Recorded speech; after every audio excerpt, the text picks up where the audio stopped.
우리가 이 땅에 태어나서 주님 앞에 가는 날까지의 삶은 참으로 긴 여정입니다. 물론 삶의 길이는 다 다르겠지만 그 삶 안에는 각자의 수많은 이야기들이 담겨 있습니다. 때론 기쁨의 이야기, 때로는 슬픔의 이야기, 때로는 설레임의 이야기, 때로는 고통의 이야기. 이보다 더 다양한 수많은 이야기들 중에 가장 우리가 주님 앞에서 해야 할 이야기는 감사의 이야기가 아닐까 생각합니다. 때로는 기쁘고, 때로는 슬프고, 때로는 설레이고, 때로는 고통스럽지만 그럼에도 불구하고 감사합니다. 언제 어디서나 외롭지 않게 늘 내 곁에 계신 주님 감사합니다. 이 감사의 이야기를 나누며 살아가는 저와 여러분들이 되시기를 바랍니다. 오늘은 마태복음 6장 25절에서 30절의 말씀을 가지고 믿음으로 염려를 극복하라 라는 제목으로 함께 말씀을 나누어 보도록 하겠습니다. 요즘 세상 돌아가는 그 상황을 보면 수많은 사건과 사고가 얼마나 많은지 모릅니다. 여러분 다 아시는 것처럼 올해도 산불 화재로 인해서 정말 많은 분들이 생명을 잃게 되었고 집이 전소가 되는 그런 아픔도 있었습니다. 건물이 무너져 생명을 잃게 되고 싱크홀 이 땅꺼짐 사고로 인해서 생명을 잃게 되는 등 정말 언제 어디서 무슨 일이 일어날지 모르는 이런 상황 속에서 지금 우리가 살고 있죠. 저는 이제 길 가다가 맨홀 뚜껑만 봐도 그거를 이제 막 제대로 밟지를 못하겠더라고요. 그 속으로 그냥 이렇게 가다가 쑥 빠져버릴까 봐 겁이 나가지고 저도 모르게 살짝 옆으로 돌아서 갑니다. 이런 기가 막힌 상황 속에서 살아있다는 것 자체가 감사한 일이죠. 아침에 기쁘게 나갔다가 저녁에 한 줌의 재가 되어 돌아올지도 모르는 상황 속에서 하루하루를 잘 넘기고 살고 있다는 것만으로도 은혜임을 우리는 기억해야 합니다. 염려와 문제가 아무리 커도 사람의 생명보다 귀하고 크지는 않습니다. 이 세상에 생명보다 큰 것은 없기 때문입니다. 그러므로 아무리 큰 문제가 닥쳐도 삶을 비관해서는 안 됩니다. 살아있는 것이 감사하기 때문이고 살아있으면 승리와 역전의 기회가 얼마든지 주어지기 때문입니다. 사실 우리는 살아있는 것만도 하나님의 은혜임을 알아야 합니다. 실제로 하나님의 은혜는 언제나 우리의 생각과 행위 그 이상으로 우리의 삶 속에 펼쳐지고 있기 때문입니다. 문제는 우리가 그 사실을 깨닫지 못하고 작은 문제 앞에서도 실망할 때가 많다는 것입니다. 그래서 우리가 늘상 갖는 고민이 뭐예요? 왜 기도 응답이 이렇게 늦어지는 거지? 왜 이런 문제가 나한테 생겼을까? 하나님은 정말로 나를 사랑하시긴 하는 걸까? 그러나 그럼에도 불구하고 우리가 기억해야 할 것이 있다면 우리의 실수와 잘못보다 하나님의 사랑이 언제나 더 관대하다는 것입니다. 여러분, 천하를 얻고도 목숨을 잃으면 아무 유익이 없습니다. 그러므로 천하보다 귀한 생명이 있음에 대해 감사하며 믿음으로 여러분의 삶 가운데 일어나는 그 모든 일들의 그 염려들을 극복하며 나아가시길 바랍니다. 오랫동안 사람들은 생각이 행동을 지배한다고 여겼습니다. 그러나 요즘은 거꾸로 행동이 생각을 지배한다는 그런 이론이 확산되고 있습니다. 어렵고 힘들고 낙심이 되어도 기뻐하며 생기 있게 행동하면 그 행동이 생각을 밝게 만든다는 것이에요. 그처럼 어렵고 힘들 때일수록 말씀과 기도와 찬양으로 범사에 감사하며 기쁨이 넘치고 생기 있게 살게 되면 삶의 변화와 생각의 변화가 자연스럽게 일어나게 될 것입니다. 사람은 다 문제가 있습니다. 행복만 있을 것 같은 그런 사람도 다 불행한 부분이 있어요. 부러울 것 하나 없어 보이는 사람도 때로는 어디론가 멀리 도망가고 싶은 그런 마음이 들 때도 있습니다. 문제가 없어 보여도 다 문제를 안고 살아가는 것이 사람의 삶입니다. 우리는 매일매일 우리의 감정과 기분에 연연하는 그 인생을 살기보다는 하나님의 약속과 은혜를 따라서 살아야 합니다. 그러므로 어떤 일을 만나도 너무 염려하지 마세요. 너무 염려하지 마세요. 근심, 걱정 너무 많이 하지 마세요. 하나님의 은혜는 지금도 우리를 앞서 인도하십니다. 염려하면 건강도 훼손되고 관계도 훼손되고 비전도 훼손됩니다. 기본적인 의식주 문제도 너무 염려하지 마세요. 하나님의 뜻을 따라 살면 하나님이 우리의 모든 필요를 채워주시기 때문입니다. 오늘 우리가 읽었던 본문 25절에서 26절 말씀에 보면 이렇게 말씀하고 계시죠.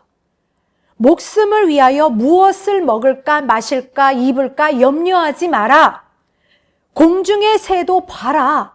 심지도 거두지도 창고에 들이지도 않고 하늘 아버지께서 다 책임져 주시는데 하물며 이것들보다 더 귀한 너희들을 설마 그냥 두시겠느냐.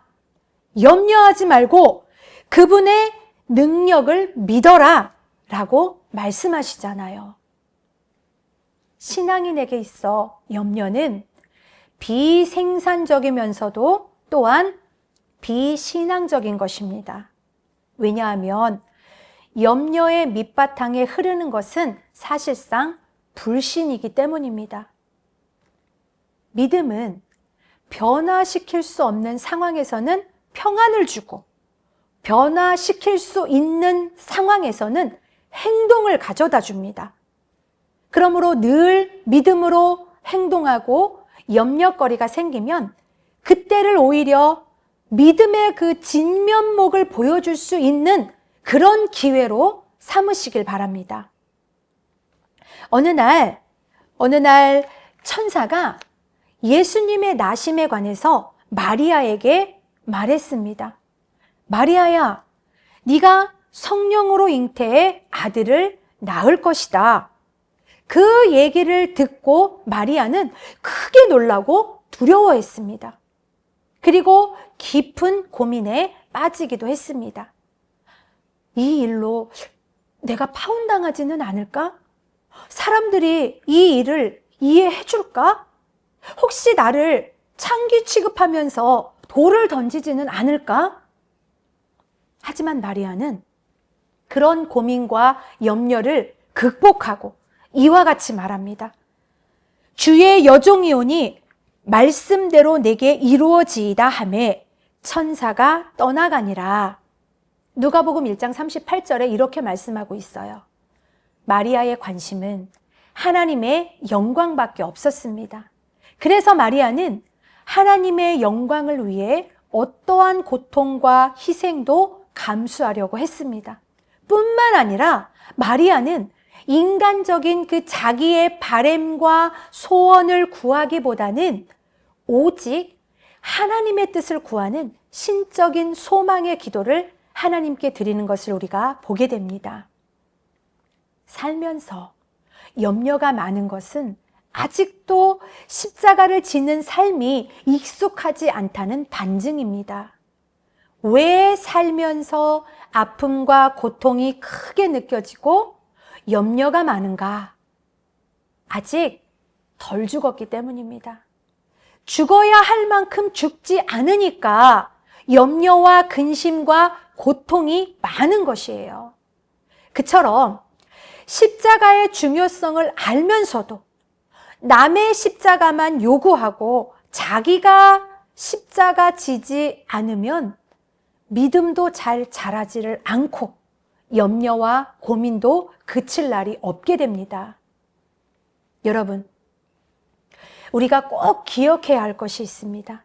마태복음 16장 24절 말씀에 보면 누구든지 나를 따라오려거든 자기를 부인하고 자기 십자가를 지고 나를 따를 것이니라. 참된 믿음은 신념을 가지는 것이 아니라 십자가를 지는 것이라는 사실입니다.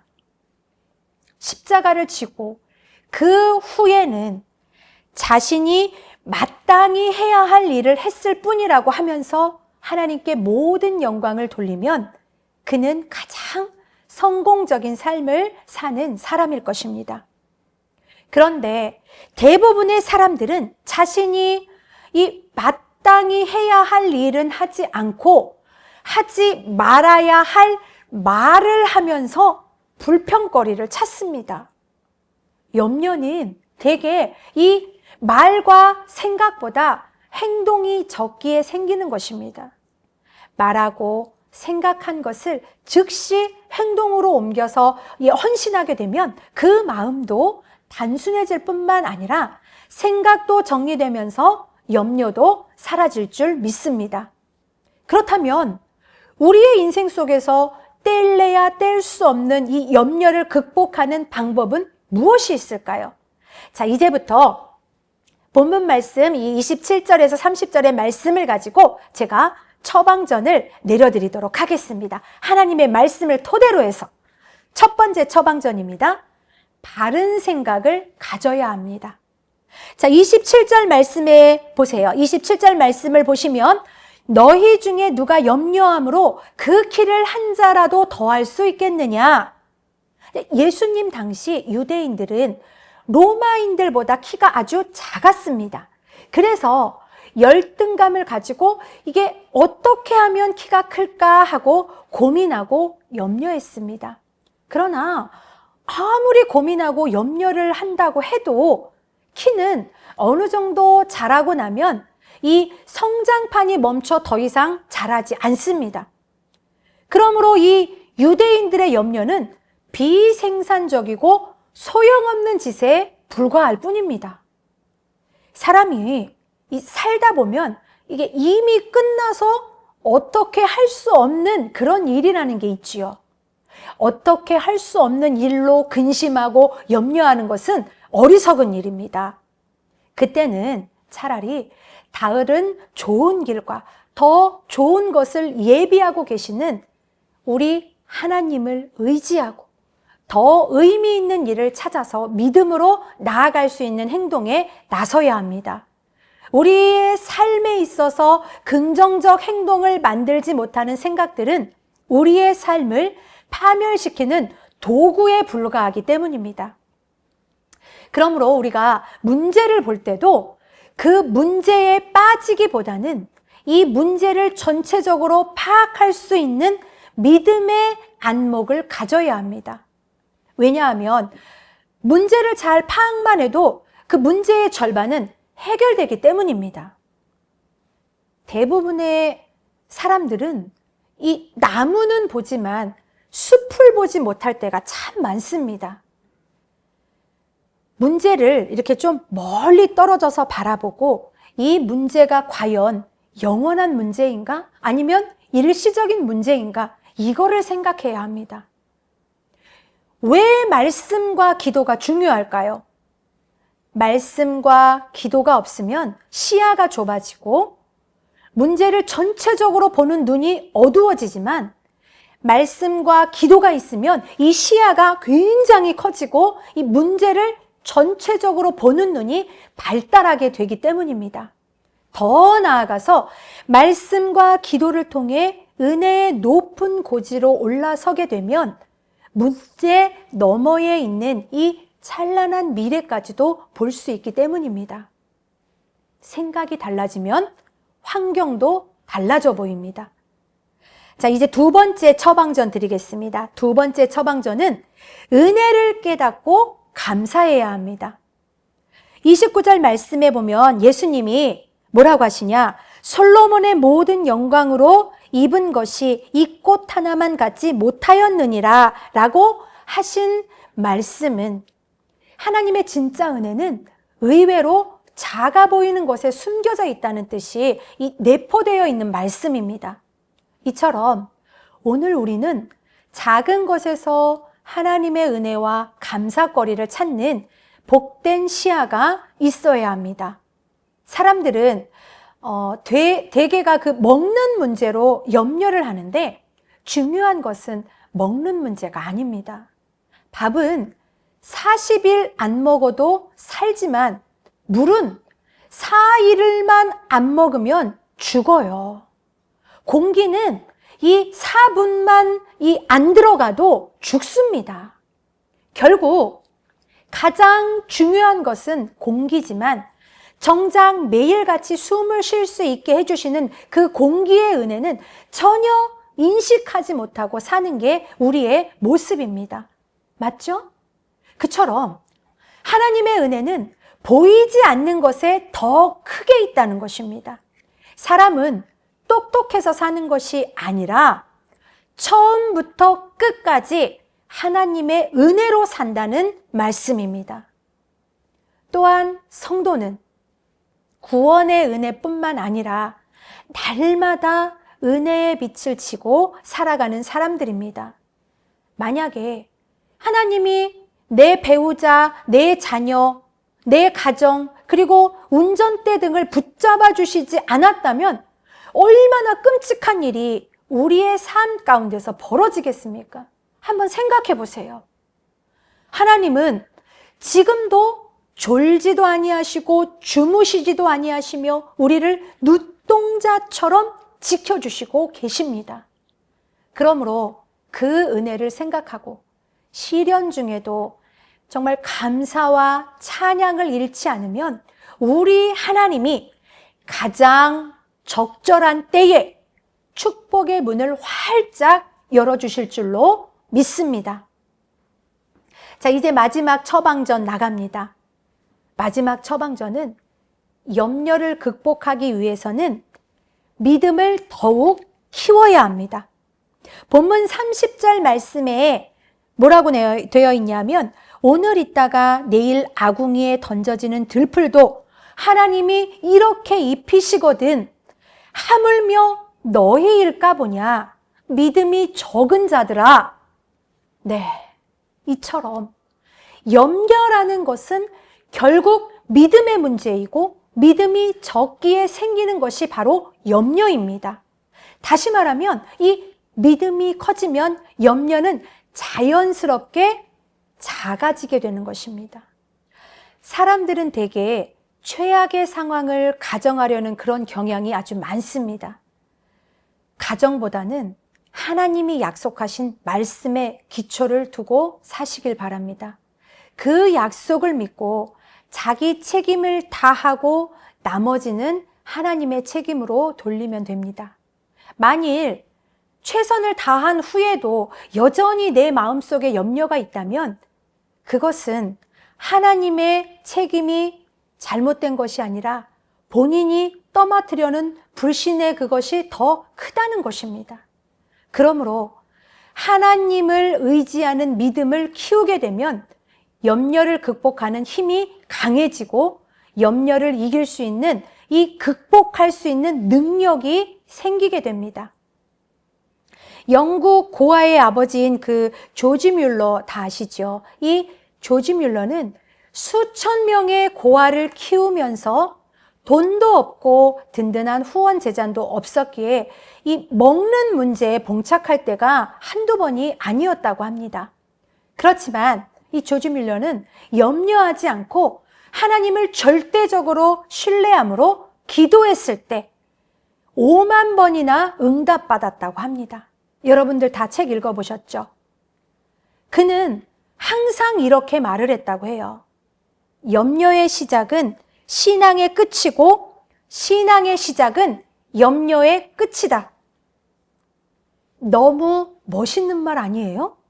이 염려의 시작은 신앙의 끝이고 신앙의 시작은 염려의 끝이다.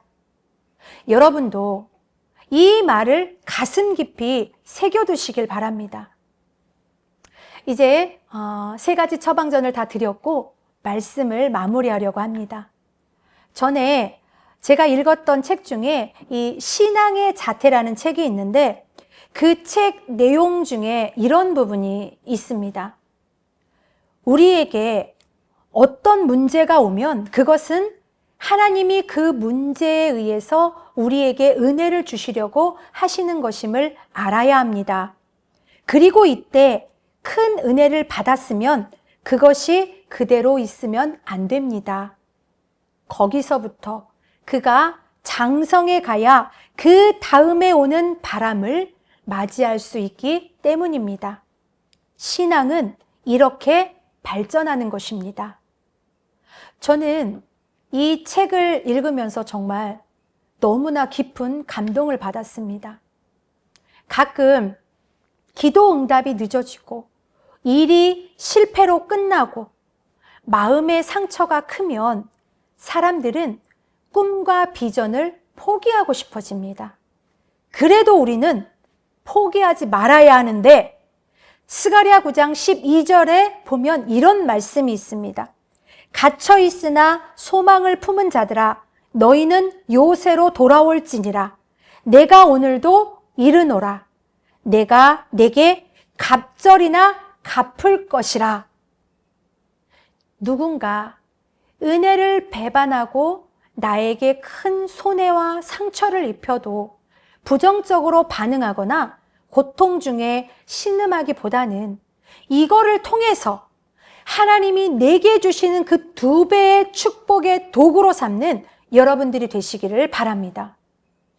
우리가 품은 그 꿈의 성취가 비록 지금 사람의 눈으로는 불가능하게 보인다 할지라도 하나님 안에서는 얼마든지 가능하다는 것을 믿고 고백하시길 바랍니다. 그러므로 희망을 잃지 않고 나는 믿음으로 염려를 극복하리라 선언하시고 고백하시는 여러분들이 되시기를 축원합니다.